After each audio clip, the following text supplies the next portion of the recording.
ఆంధ్రప్రదేశ్, తెలంగాణ రాష్ట్రాల్లో వానలు పడుతున్నాయి. వాతావరణ శాఖ ఇదే చెబుతుంది. బంగాళాఖాతంలో ఏర్పడిన అల్పపీడన ప్రభావం, ఉపరితల ఆవర్తనం కారణంగా వానలు పడతాయని చెప్పింది.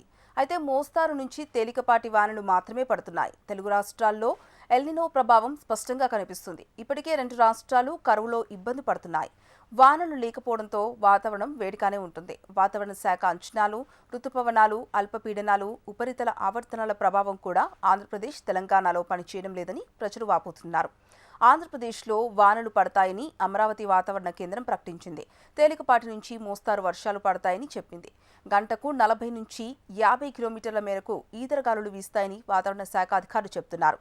ప్రజలు అప్రమత్తంగా ఉండాలని సూచించారు. కడప, నంద్యాల, నెల్లూరు, ప్రకాశం, బాపట్ల, గుంటూరు, ఎన్టీఆర్, కృష్ణా, పోలవరం, విజయనగరం, శ్రీకాకుళం జిల్లాల్లో మోస్తారు వర్షాలు పడతాయని అంచనా వేసింది. మిగిలిన జిల్లాల్లో తేలికపాటి వానలు పడతాయని చెప్పింది. దీంతో పాటు ఏలూరు, తూర్పుగోదావరి, విశాఖ, పోలవరం, పార్వతీపురం, మన్యం, విజయనగరం జిల్లాల్లో పిడుగులు పడతాయని హెచ్చరించింది. ఇక తెలంగాణలోనూ వానలు సరిగా పడడం లేదు. అలా మేఘాలు కొద్దిసేపు చిలకరించి వెళ్ళిపోతున్నాయి. నేల కూడా తడవడం లేదు. అలాగని ఉష్ణోగ్రతలు కూడా తగ్గడం లేదు. బలమైన ఈదరగాలులు వీస్తాయని హైదరాబాద్ వాతావరణ కేంద్రం తెలిపింది. పగలు, రాత్రి తేడా లేకుండా ఉక్కపోత కంటిన్యూ అవుతుంది. తేలికపాటి నుంచి మోస్తారు వానలు పడతాయని చెప్తుంది. గంటకు 40 నుంచి 50 కిలోమీటర్ల వేగంతో ఈదరగాలులు వీస్తాయని తెలిపింది. నేడు, రేపు కొన్ని జిల్లాల్లో మోస్తారు వానలు పడతాయని అంచనా వేసింది. మొత్తం మీద 2 తెలుగు రాష్ట్రాల్లో వర్షాభావ పరిస్థితులు నెలకొన్నాయి.